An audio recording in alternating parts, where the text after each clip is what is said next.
So here we are. This is a very short One Garden video in which we're trying to demonstrate the basic unit of the kind of dialogue, interspiritual dialogue that we have.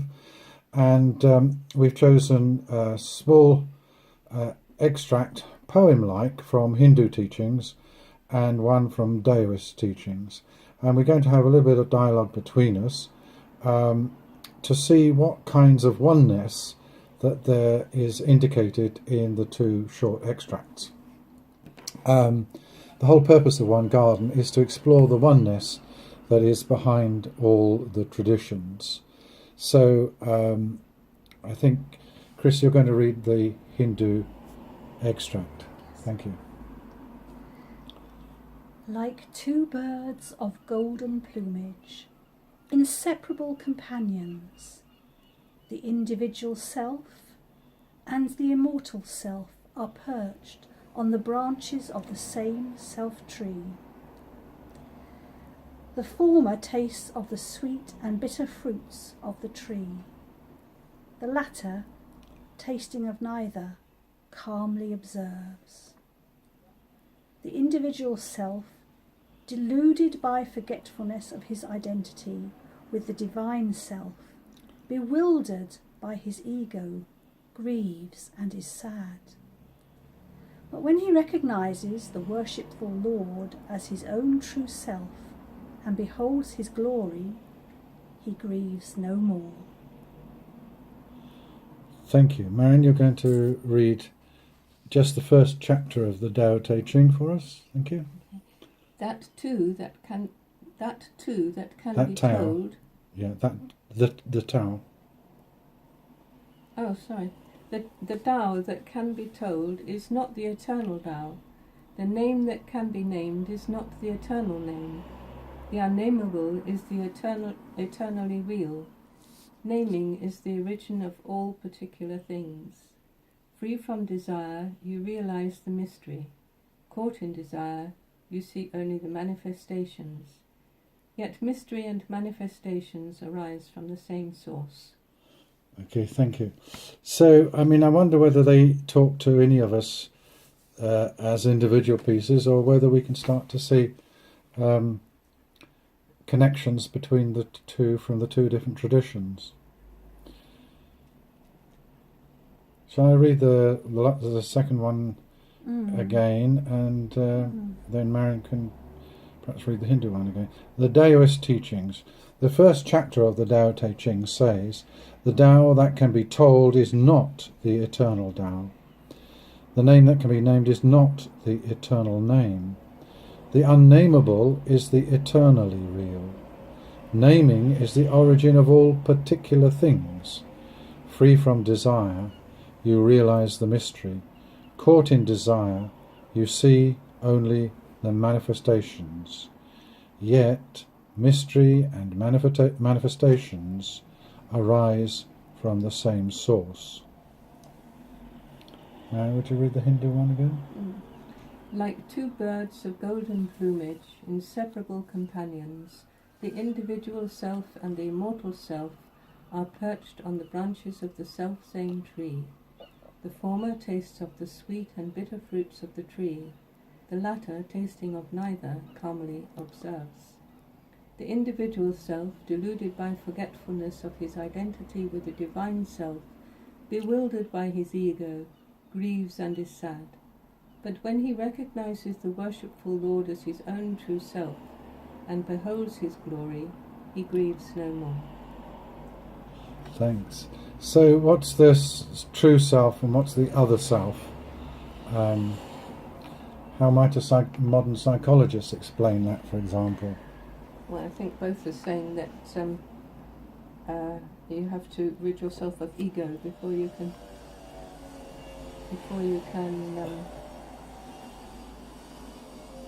recognize the oneness. Okay, yeah.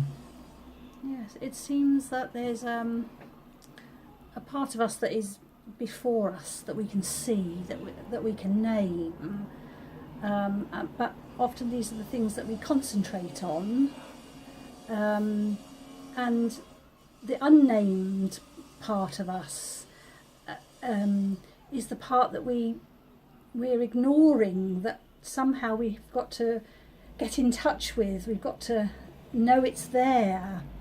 I thought it was a lovely analogy about the bird with this golden plumage. Yes. And that these things dwell in the same place.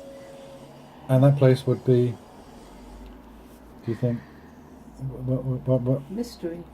In a sense, yes. But I mean, is this a physical bird in the physical world, or where do we go to where do we go to meet these two birds? Sadly, I felt that it is the very physical bird that we are seeing. We're very much, in a society that it's concentrating on our physical being, whether Right. we're the right size, the right shape, Yes. the right beauty, or whatever. And yet that isn't. Is that the sweet and bitter fruits that we're tasting? Yes. And it says that that inner being doesn't taste either of those things, doesn't see them as good or bad. Maybe is just Okay. observing. Okay. Yeah. So, do we have to make a journey? And if we have to make a journey, what's it from and to? I'm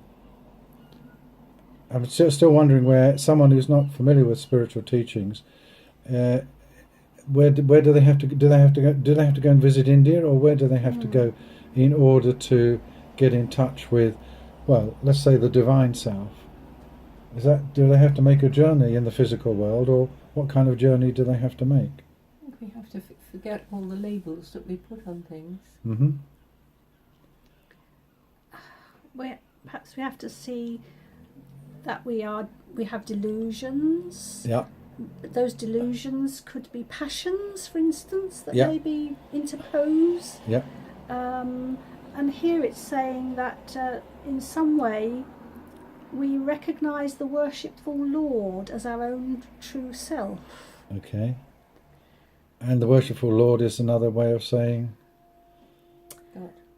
God, yes, or Well, yes. ultimate reality. Yeah, I suppose it goes back to in Christianity, where in the Bible where it says we've been created in the image of God. Yeah, okay. So whatever it is that is God-like, we are trying to find within ourselves. So this is an inner journey. We don't have to travel in the physical world. So it's a journey that we do through meditation, for example, and prayer. Would that be the case? Yes, and reflection maybe. Yes. On who we think we are, what we're achieving. Okay. What our goals are. Okay. Now the Taoist, I think it's 71 chapters. This is just the first chapter, and there are hundreds of translations. It's very difficult to translate perfectly. This just happens to be one translation that I like, but you can always explore others, and you can add on some places on the internet. You can actually see them set out side by side. The bit I underlined for myself was, free from desire, we realise the mystery. Caught in desire, we see only the manifestations.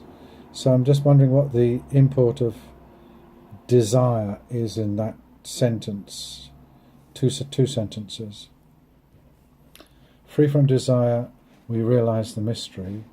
Caught in desire, you see only the manifestations. Manifestations with a small m. Yeah, well, isn't that freeing yourself from materialism? I think so. Yeah, I think that's certainly one of them. And it seems as though the mystery is there, so desire is almost like a veil that is hiding the mystery. Yeah. Somehow we have to remove. How do we create those? I've kind of half answered my own question.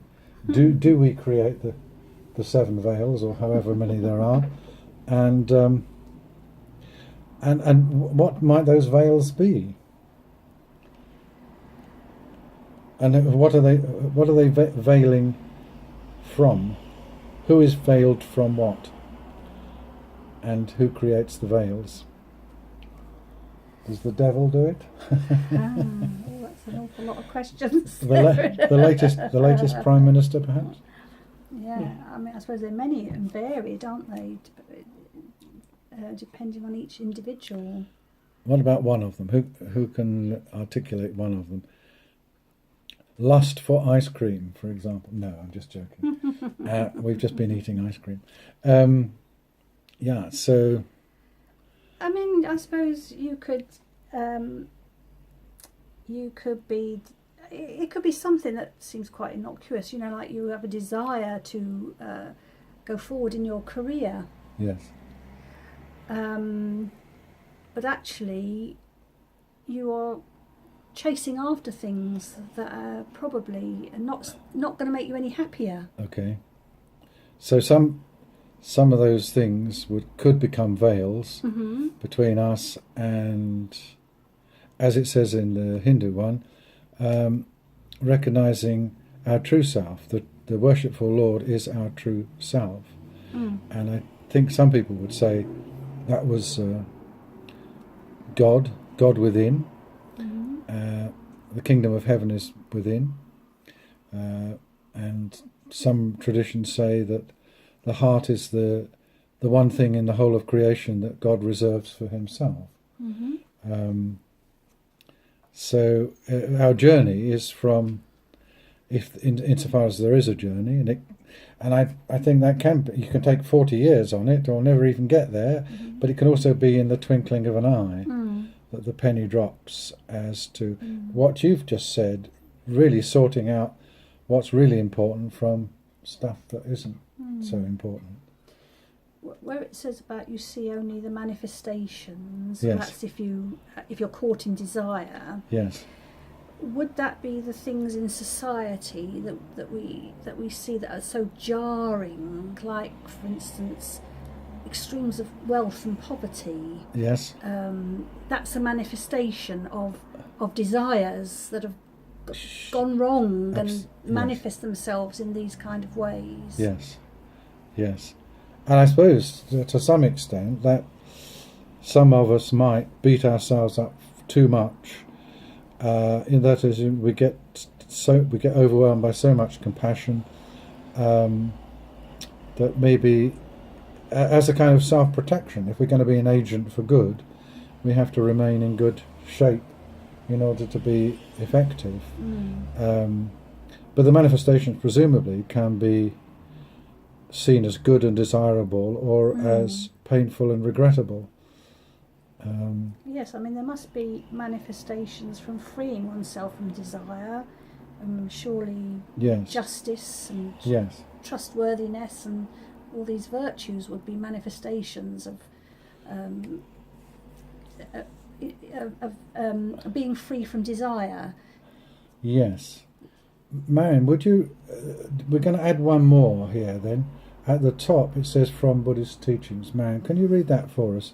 Because I think it touches on what Chris has just said. The great Zen master Dogen taught, to study the Buddha way is to study the self. To study the self is to forget the self.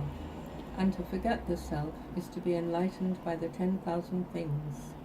To be enlightened by the 10,000 things is to recognize the unity of the self and the 10,000 things. Thank you. Okay, maybe Chris, is that worth reading again? I'm going to put that on the YouTube site, but it's still worth reading again, I think. To study the Buddha way is to study the self. To study the self is to forget the self. And to forget the self is to be enlightened by the 10,000 things. To be enlightened by the 10,000 things is to recognize the unity of the self and the 10,000 things. So how does that relate to the Hindu teachings, the two birds? Is that a sensible question? there's the self, and then the forgetting of the self, and then to forget the self is to be enlightened by the 10,000 things. So we kind of gone. I think it means once you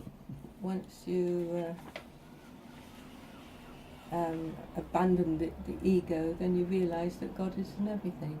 In everything, yeah, that would be my reading.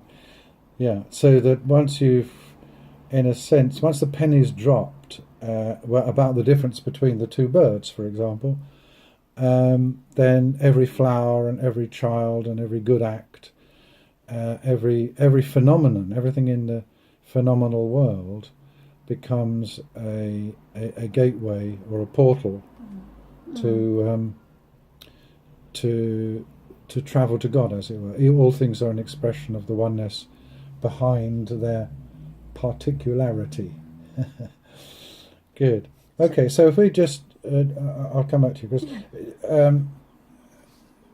we'll start to wind up towards asking what sort of insights, if any, but you were going to say something. I was just thinking that this is quite a different approach to what it seems to be very, very modern way of thinking about the individual, taking care of the individual, whether it's your health or your exercise or whatever. But you end up actually not looking at self in quite the way that this is saying, because this is saying actually you become forgetful of those things. Yes. I think there are a lot of modern psychologists who are starting to take inspiration, particularly from Buddhist teachings, but I would like it if they were introduced to all of these other ones as well, as to what the nature of our self is, and how we create suffering for ourselves, and how we release ourselves from those sufferings. The sufferings are really the same as the veils, because it's the being veiled that causes us to suffer the pain that comes from the ego. So if we were going to sum up, what 2 or 3 insights, if any, I think you've just given us one, Chris, in terms of how modern these things are. I mean, the Buddhist one, I don't know how old that is, but it's at least 1,000 years old. The Hindu one probably 2,000 years old. The Taoist one might even be older than that. What sort of insights would you be taking away from this, do you think? One you've just celebrated, which is how modern these ancient things are, or eternally true they are. What else have we taken away from here? Maybe that there are not only 2 worlds, or not only 2 birds within our interiority, but there's two spaces in a sense that we occupy. One is realizing the mystery, and with mystery you just have to rest in it. Really, that's God, that's ultimate reality.